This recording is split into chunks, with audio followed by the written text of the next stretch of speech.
네, 여러분이 생각하시기에 하나님 나라의 백성이 가지는 가장 큰 유익이 무엇일까요?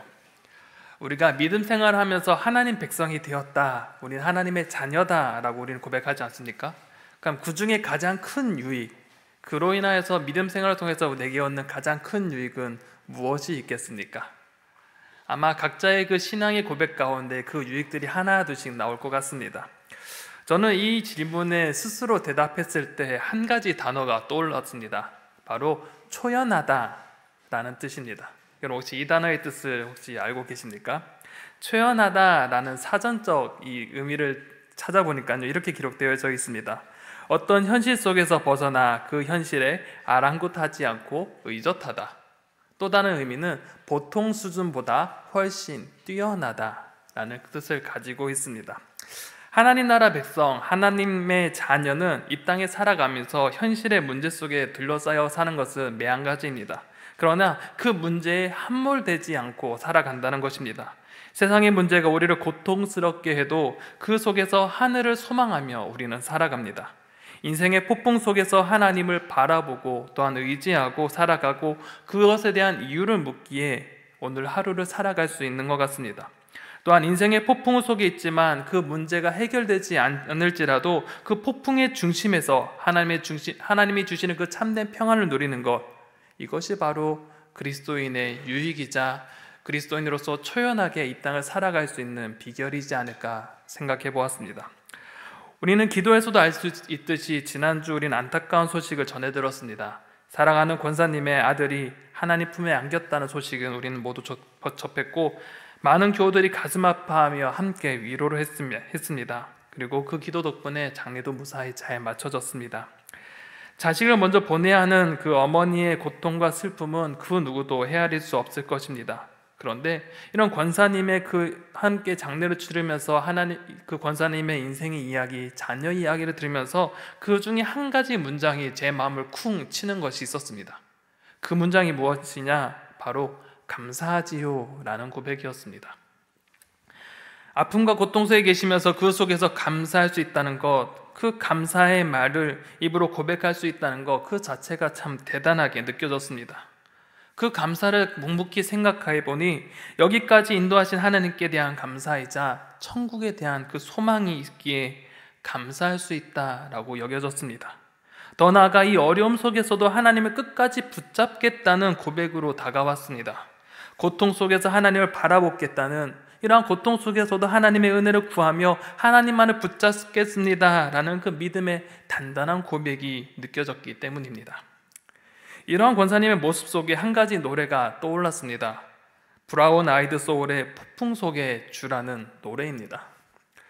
이 가사는 이렇게 적혀져 있습니다.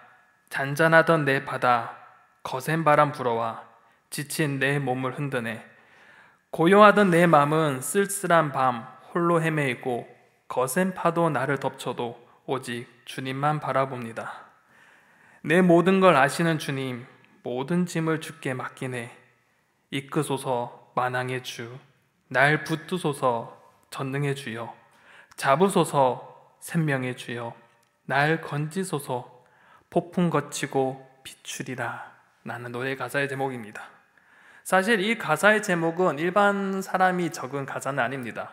한 목사님이 임종을 앞두고 쓰신 가사이기도 합니다.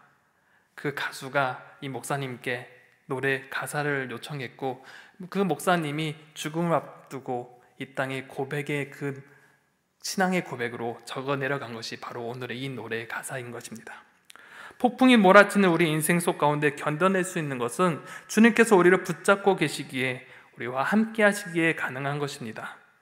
우리가 사랑하는 사람이 잃었음에도 감사할 수 있고, 자녀의 문제, 직장의 문제, 여러 숱한 삶의 문제 속에서도 평안할 수 있는 것은 주께서 우리의 삶을 주관하시기 때문에 우리가 감사할 수 있고 평안할 수 있는 것입니다. 주께서 우리의 삶을 주관하시기 때문에 감사할 수 있고 우리가 평안을 누릴 수 있게 되는 것이며 우리가 기뻐할 수 있는 것입니다. 이러한 삶을 다른 말로 정의해보면 우리는 하나님 나라를 이 땅에서 경험하고 있다는 것으로 정의해 볼 수 있습니다. 하나님 나라를 이 땅에서 경험한다는 것, 이것이 가장 그리스도인의 가장 큰 유익이 아닐까 생각되어집니다. 하나님의 나라가 무엇입니까? 저는 이 하나님 나라라는 단어를 참 좋아하는데, 하나님의 나라는 바로 이 하나님의 통치가 모든 영역 가운데 이루어지는 나라입니다. 하나님께서 다스리시기에 하나님의 능력이 모든 영역에서 나타나게 됩니다. 특히 하나님의 전능하신 분이시기에 인간의 생각과 한계를 뛰어넘어 역사하시는 분, 그분께서 이 땅의 모든 영역을 다스리는 나라, 그 나라가 하나님 나라입니다. 그런데 이러한 하나님의 통치는 죽어서 경험되는 것이 아니라 바로 우리가 사는 이 현실 속에서, 우리가 사는 이 땅에서도 경험할 수 있다는 것이 참 놀랍습니다. 오늘 그 예가 바로 오늘 본문에 나타난 사람들이 그 나라를 경험했습니다. 오늘 본문 17절에 보면 오늘 본문의 배경이 소개되어집니다. 17절에 보면 예수께서 그들과 함께 내려오사 평지에 서시니 그 제자의 많은 무리가 예수의 말씀을 듣고 병 고침을 받으려고 유대 사방과 예루살렘과 두로와 시돈의 해안으로부터 온 많은 백성도 있더라 라고 설명하고 있습니다. 예수님께서는 산에 올라가 기도하신 후에 제자를 세우셨습니다. 우리가 아는 그 12명의 제자를 세우셨고 이제 평지로 내려오시는 상황이었습니다. 그때 예수님 앞에는 무리들이 몰려 있었습니다. 예수님을 따르는 제자의 무리가 있었고 또 한편의 무리에서는 병 고침을 받기 위한 사람들이 모여 있었습니다. 그런데 그 무리에는 여러 사람들이 모여 있었습니다. 성경에는 유대 사방과 예루살렘 그리고 두로와 시돈 해안에서 온 많은 사람들이 그곳에 모여 있었다라고 기록합니다. 제자들의 무리는 그렇다 치고 두 번째 무리인 이 병 고침을 받기 위해 온 사람 중에서 눈에 띄는 사람들이 있습니다. 여러 많은 지역에서 왔다고 했는데 그 중에 한 가지, 두로와 시돈에서 온 사람이 있다라고 기록하고 있습니다.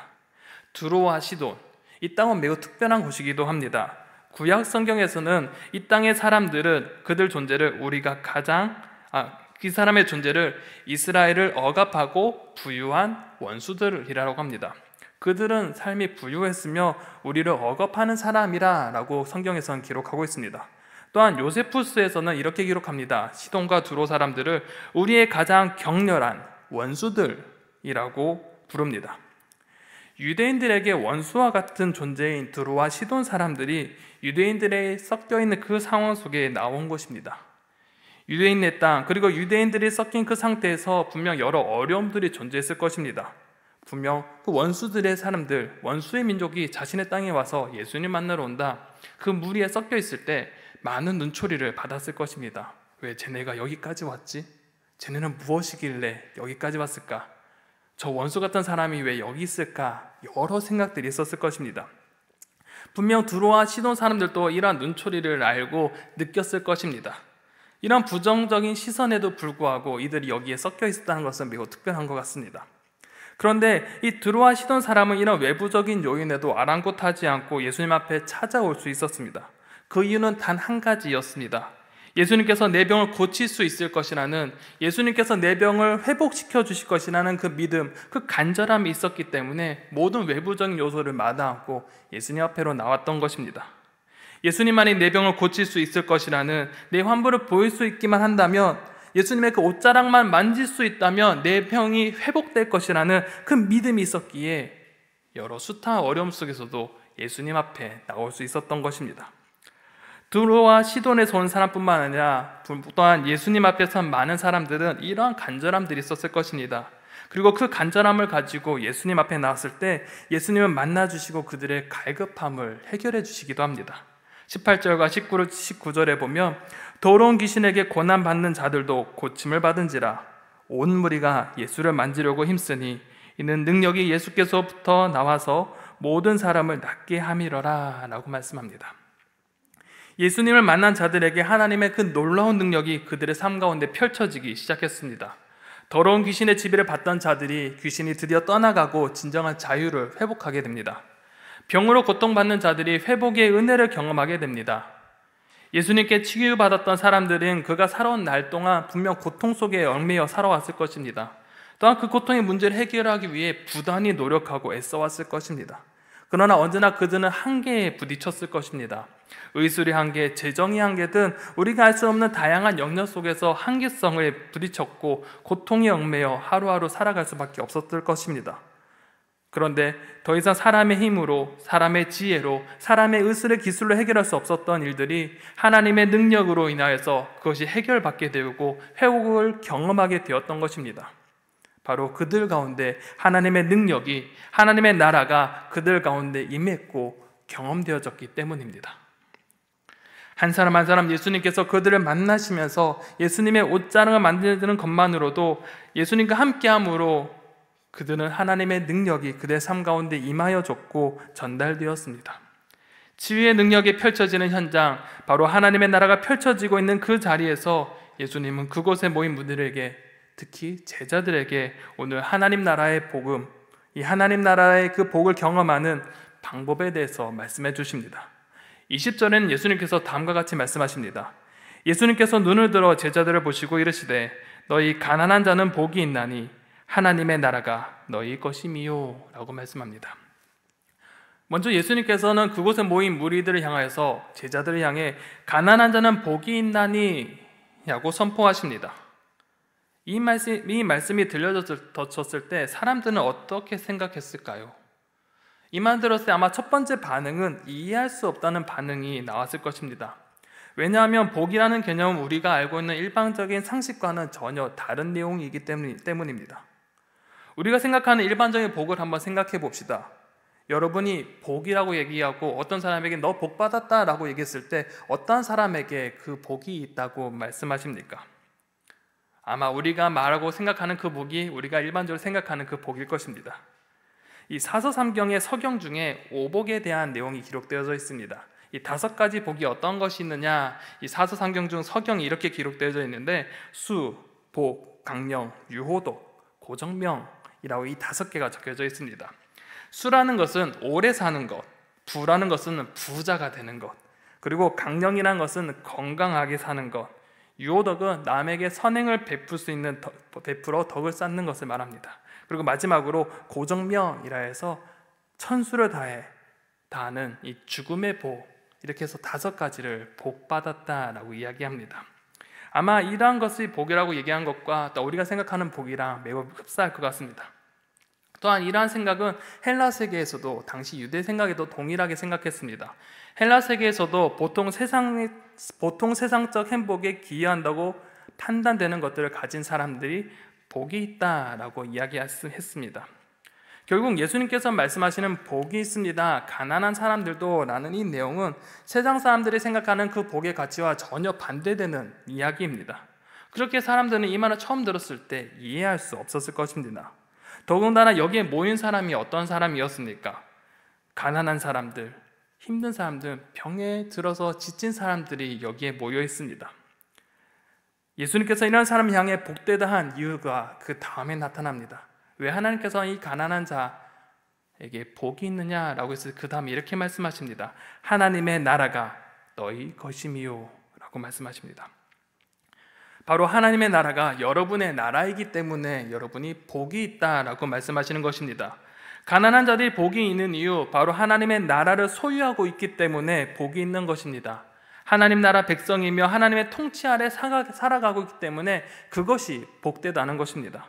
그렇게 예수님께서 말씀하신 가난한 자는 일반적인 개념, 그 통념을 벗어나고 뛰어넘는 것입니다. 우리가 생각하는 가난한 자는 어떠한 사람입니까? 경제적으로 가난하고 고통받는 사람입니다. 굶주림으로 고통받고 오늘 당장의 그 음식이 어디로부터 올지를 알지 못한 채 하루하루 고통스럽게 살아가는 사람, 내일의 희망이 없는 사람이 바로 가난한 사람입니다. 이들에게 필요한 것, 바로 누군가의 구제의 손길입니다. 예수님께서 말씀하시는 가난한 자들은 이러한 개념을 포괄하고 있습니다. 그러나 오해하지 말아야 될 것은 이러한 실제적인 가난 자체가 복되다라는 말씀이 아닙니다. 이 말씀을 듣는 사람은 가난한 자도 포함되었지만 실제 이 말씀은 제자들을 향해 말씀하시는 것이기에 제자로서 가난한 자, 결국 예수님의 생명과 영적으로 연결된 자로서 가난한 자는 복이 있다라고 말씀하시는 것입니다. 이 말을 풀어서 말씀하면 결국 가난한 자는 어떤 사람이냐? 자신의 문제를 자력으로 해결하지 못하기 때문에 겸손하게 하나님의 그 도우심을 요청하며 하나님의 도우심을 받는 사람, 이 사람이 가난한 사람이라는 것입니다. 하나님의 도움을 요청하고 겸손하게 하나님의 그 도움을 받는 사람, 그 사람이 가난한 자이며 이러한 가난한 자들에게 하나님의 복이 경험이 되는 것입니다. 그렇게 예수님의 다음 이야기를 이야기가 좀 더 쉽게 이해되어집니다.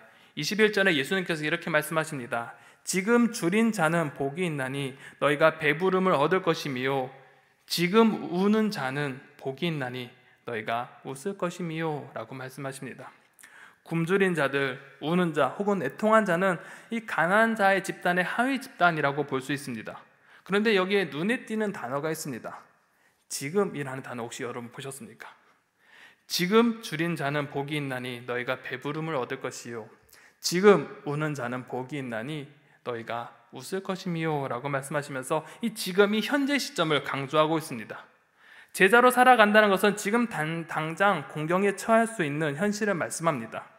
하지만 하나님께서는 약속하십니다. 하나님께서 배부르게 하실 것이고 웃게 하실 것이라고 약속하십니다. 그런데 이것이 꼭 현재일 수도 있고 종말의 약속일 수도 있습니다. 결국 이 문제는 하나님의 주권에 의해서 결정될 문제인 것입니다. 성경에서는 줄인 자가 예수님의 기적을 통해 즉각적으로 배부름이 해결되는 사건들이 참 많이 기록되어져 있습니다. 성경에 보면 오병이어 기적을 여러분 잘 아실 것입니다. 많은 사람들이 굶주릴 때 예수님께서는 즉각적으로 기적을 부려서 그들에게 배부름을 허락해 주셨습니다. 그런데 반대의 경우도 있습니다. 부자 나사로의 그 비유와 같이 줄인 나사로가 굶주림을 해결받지 못한 채 죽을 수도 있습니다. 그러나 그가 하나님 품 속에서 안식을 누리는 것 우리는 보게 됩니다. 그렇기에 제자들, 이 하나님 나라 백성은 하나님을 신뢰함으로 하루하루 살아가는 것이 필요합니다. 하나님의 주권을 인정함으로써 겸손한 삶을 살아가는 것, 하루하루 하나님을 신뢰함으로 때를 얻든지 못 얻든지 삶을 살아가는 자세가 필요한 것입니다. 그럴 때 하나님의 채우심의 복이 여러분 삶 가운데 경험되어질 것입니다. 이어 예수님은 마지막으로 네 번째 복에 대해서 다음과 같이 말씀하십니다. 22절과 23절을 보면 인자로 말미암아 사람들이 너희를 미워하며 멀리하며 욕하고 너희 이름이 악하다 하여 버릴 때에는 너희에게 복이 있도다. 그날에 기뻐하고 뛰놀라. 하늘에서 너희 상이 큼이라. 그들의 조상들이 선지자들에게 이와 같이 하였느니라 라고 말씀합니다. 예수님께서는 예수님 때문에 고통받고 박해받는 자들에게 복이 있다라고 말씀하십니다. 하나님의 나라 그리고 세상의 나라는 너무나 다릅니다. 통치자가 다르고 가치관 자체가 다르기에 이 세상은 하나님 나라를, 이 땅에 임한 그 하나님의 나라를 거부하고 예수님을 거부할 것입니다. 왜냐하면 그들이 가진 기득권과 가치관에 위협이 되기 때문입니다. 자신들이 전복될 것이라고 느끼기에 대항하고 거절하고 거부하며 저항할 것이기 때문입니다. 그렇게 예수님뿐만 아니라 예수님을 믿고 따르는 제자들에게 위협이 될 것이고 또 그들을 향해 저항하게 될 것입니다. 미워하고 멀리하고 욕하고 저주할 것입니다. 하지만 이러한 박해는 오히려 복이라고 예수님께서는 말씀하십니다. 근데 참 역설적인 것은 그 고난을 당할 때 예수님께서는 그날에 기뻐하고 뛰놀라 라고 말씀하십니다. 고난 중에 있을 때 그것도 적극적으로 기뻐하고 뛰놀라 라고 하신 이유가 무엇일까? 예수님께서는 하나님께서 주실 보상이 크기 때문에 너희가 기뻐하고 뛰놀라 라고 말씀하십니다. 더 나아가 믿음의 조상들 또한 이러한 삶을 살아왔기 때문에 너희가 그렇게 해야 된다라고 말씀합니다. 이것이 무엇일까 좀 고민되어지기 시작했습니다. 말씀을 묵상하면서 하나님, 박해를 당하는 중에 기뻐하고 뛰놀 수 있을까요? 고민이 되었습니다. 그런데 한 가지 위로함이 있었습니다. 어찌 보면 우리 신권사님 통해 얻은 인사이트이기도 했습니다. 제가 설교문에 이런 마지막 발인 예배, 화장 예배 때 이런 문구를 썼습니다. 우리의 말로는 권사님의 그 슬픔을 위로할 수 없습니다. 다만 하나님께서 위로하실 수 있습니다. 왜냐하면 하나님도 그 아들을 먼저 잃으셨기 때문입니다. 이 메시지가 저에겐 참 감동이 되었습니다. 그리고 이 메시지와도 연관이 되어 있었습니다. 우리가 예수님 인해 고난받는 것은 당연한 일이고 예수님이 걸어가신 그 길에 영광이 있기 때문에 그렇게 할 수 있는 것 같습니다. 예수님께서 먼저 그것을 실천해 나가셨습니다. 예수님께서 우리의 고난을 짊어지시고 수치를 당하셨던 것입니다.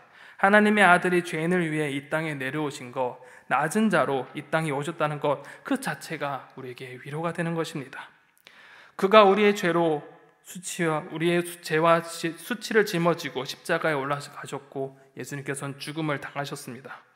매를 맞으셔야 했고 우리 때문에 조롱을 당하셔야 했습니다. 그러나 예수님의 이러한 수치와 조롱 속에서도 하나님의 나라를 이 땅에 허락하셨고 우리를 위해서 구원의 길을 열어주셨습니다. 그리고 부활과 승천을 통하여서 하나님 보좌 우편에 앉으심으로 영광을 받으시게 되었습니다. 그렇게 우리가 예수님으로 인해 고난받는 것은 당연한 것이 바로 예수님께서 그 길을 걸어가셨기 때문입니다. 그 길 끝에 영광의 길이 있었기 때문입니다. 우리는 기뻐하며 이 길을 걸어갈 수 있는 것, 바로 예수님께서 걸어가셨기에 우리도 그 길을 걸어갈 수 있는 것입니다. 더 나아가 이 길의 끝에 우리가 이 길을 스스로 개척한다면 참 어려울 것 같습니다. 하지만 예수님께서 먼저 그 길을 가셨고 우리의 선조들 또한, 믿음의 조상들 또한 이 길을 걸어갔기에 우리는 그 뒤를 그저 따라가면 되는 것이기 때문입니다. 성경은 이러한 삶을 살아간 대표적인 한 사람이 있음을 우리는 알고 있습니다. 저는 이 말씀을 생각할 때 딱 한 사람이 떠올랐습니다. 바로 사도 바울입니다. 바울은 세상의 그 어떤 사람보다 잘 나가는 사람이었습니다. 학문적으로 보나 집안으로 보나 완벽에 가까운 사람이었습니다. 로마의 시민이었자 엄한 유대교 관습에 따라 유대 집안에서 자라났고 유대교적 전통을 자랑한 사람이었습니다. 우리가 잘 아는 그 가말리엘 문화에서 자란 엘리트 중에 엘리트였습니다. 그런데 그가 예수님을 만남으로 그의 삶이 완전히 전복되었습니다. 완전히 그의 삶이 360도 변화되었습니다. 평범하게 살았다며 그저 배부르게 부유하게 살았을 텐데 자신이 가진 세상의 기득권 모든 것들을 벗어버리고 오직 주님만을 위해 주님의 그 사명을 짊어지고 주님의 복음을 전했습니다. 그렇게 바울은 고린도후서 11장에 이러한 고백을 했습니다. 23절과 27절에 보면 그들이 그리스도의 일꾼이냐 정신없는 말을 하거니와 나는 더욱 그러하도다. 내가 수고를 넘치도록 하고 옥에 갇히기도 더 많이 하고 매도 수없이 맞고 여러 번 죽을 뻔하였으니 유대인들에게 40에 하나 감한 매를 5번 맞으며 3번 태장으로 맞고 1번 돌로 맞고 3번 파선하고 일주야를 깊은 바다에서 지냈으며 여러 번 여행하면서 강의 위험과 강도의 위험과 동족의 위험과 이방인의 위험과 신의 위험과 광야의 위험과 바다의 위험과 거짓 형제 중에 위험을 당하고 또 수고하며 애쓰고 여러 번 자지 못하고 줄이고 목마르고 여러 번 굶고 춥고 헐벗어노라. 그의 삶이 하나님 나라로 인해 굶고 줄이며 춥고 헐벗었던 그의 삶을 살아갔던 것입니다. 그런데 참 대단한 것은 이 고백의 마지막에 이러한 고백을 합니다. 내가 부득불 자랑할진대 내가 약한 것을 자랑하리라 라고 고백합니다. 세상의 관점으로 볼 때는 자신이 당한 고통, 고난, 주림, 가난 같은 이런 것은 모두 저주와 같습니다. 오히려 이것을 자랑한다고 말한 것은 세상 사람들을 볼 때는 이해가 되지 않습니다. 그러나 사도 바울은 이러한 것들이 자랑이라고 여깁니다. 그만큼 이러한 것들이 무엇 때문에 나타나느냐? 내가 예수님을 따라갔기 때문에, 내가 예수님을 의지하고 목숨 걸고 예수님의 그 말씀을 전했기에 이것은 자연스럽게 따라오는 훈장과도 것이기 때문에 내가 이 약함을 자랑한다라고 고백하는 것입니다. 결국 예수님은 가난한 자, 줄인 자, 눈물 흘리는 자, 이 박해하는 자들이 복이 있다 말씀하시는 것은 바로 하나님을 의지함으로 주님의 뒤를 뒤따라갈 때 주님께 자신의 모든 것을 내어드리는 자에게 하나님의 놀라운 복을 그들 가운데 임하게 해주실 것이면서 하나님의 복이 그들 가운데 준비되었음을 우리 가운데 말씀해주고 있는 것입니다. 그런데 더 나아가 예수님께서는 제자들을 향해서 화 있는 사람이 어떤 사람인지 이 복 있는 사람과 대조하여서 다시 한번 말씀해 주십니다. 24절에 보면 그러나 화 있을진저 너희 부요한 자여 너희는 너희의 위로를 이미 받았도다 라고 말씀합니다. 가난한 자의 반대, 바로 이 부자를 향하여서 화가 있을 것이라고 예수님께서는 선언하십니다. 그 이유가 무엇이냐? 이미 그들이 위로를 받았기 때문이다 라고 말씀하십니다. 앞서 언급된 이 가난한 자의 모습은 바로 하나님의 도우심을 구하는 사람이 가난한 자였습니다. 결국 그 반대인 부자는 어떤 사람일까요? 바로 하나님의 도우심 없이 살 수 있다라고 생각하는 사람입니다. 그들의 막대한 부가 자신에게 안정감을 주는 사람입니다. 내가 돈이 있으니 내가 모든 것을 할 수 있고 내가 원하는 것을 할 수 있다라고 생각하면서 자신의 삶의 중심이 돈에 있는 사람입니다. 돈에 매여 살아가는 사람, 돈이 내 자신의 안위를 책임져 준다라고 생각하는 것입니다. 그들의 삶의 중심은 뭐니 해도 돈인 것입니다. 이들의 삶은 하나님의 나라가 아니라 돈의 법칙, 돈의 그 세계의 법칙에 의존해서 살아가는 삶입니다. 결국 이들은 돈의 목숨을 걸고 돈의 영향력 아래 살아가는 사람입니다. 이어진 사람들 또한 같습니다. 하나님 나라가 아니라 현실에 만족하며 살아가는 사람들이 화 있다고 선언되어집니다. 25절과 26절에 보면 화 있을진저 너희 지금 배부른 자여 너희는 줄이리로다. 화 있을진저 너희 지금 웃는 자여 너희가 애통하며 울리로다. 모든 사람이 너희를 칭찬하며 화가 있도다. 그들의 조상들이 거짓 선지자들에게 이와 같이 하였느니라. 자신의 배부름을 만족하며 살아가는 사람, 현실의 기쁨을 추구하며 쾌락을 뒤쫓아가는 사람들, 사람의 인정에 고파 사람의 아첨하는 말을 듣기 위해 애쓰는 사람들, 이러한 사람들을 향해서 화 있을진저 라고 말씀하십니다. 이들은 이것의 노예로 살아갑니다. 그 영향력 아래 놓여 살아가게 됩니다. 하지만 이런 것들은 진정한 자유와 기쁨을 누리지 못합니다.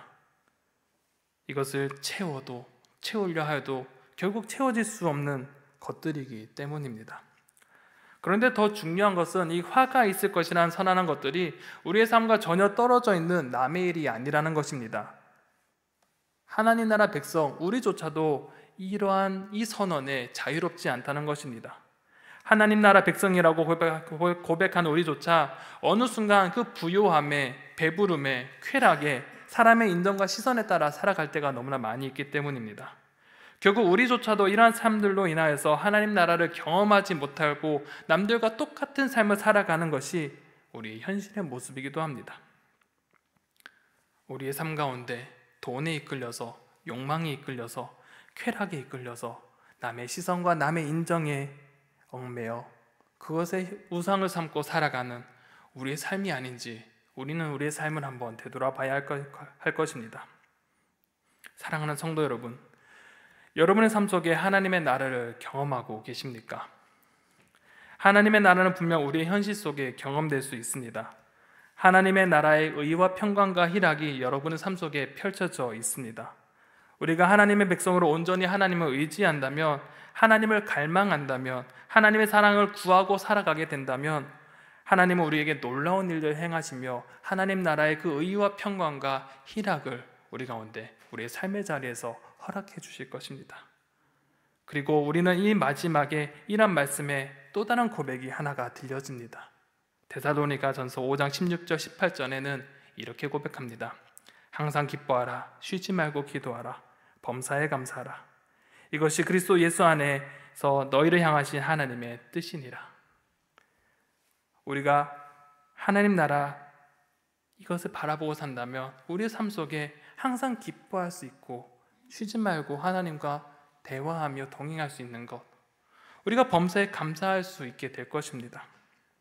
하나님의 나라가 우리 가운데 임하면, 하나님의 복이 우리의 삶 가운데 임할 때 우리는 항상 기뻐할 수 있고 기도하면서 하나님과 동행할 수 있고 주신 은혜에 감사할 수 있는 것입니다. 하나님은 우리를 이 땅에서 괴롭게 살아가기를 원치 않으십니다. 하나님은 우리가 이 땅에서 행복하게 하늘의 그 소망을 품으면서 기쁨의 날들을 보내시기를 원하십니다. 그 길이 무엇이냐? 바로 하나님의 안에 거하고 그분의 온전하심에, 그분의 능력 앞에 그를 의지함으로 그 하나님의 통치가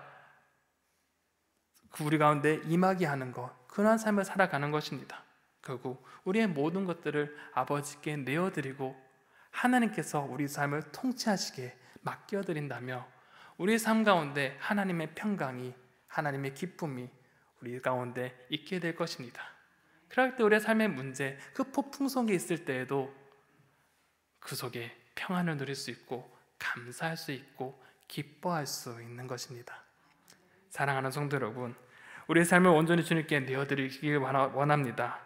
우리의 삶에 하나님의 복이, 하나님의 통치하심의 은혜가 여러분의 삶의 자리에 충만하기를 간절히 소망합니다.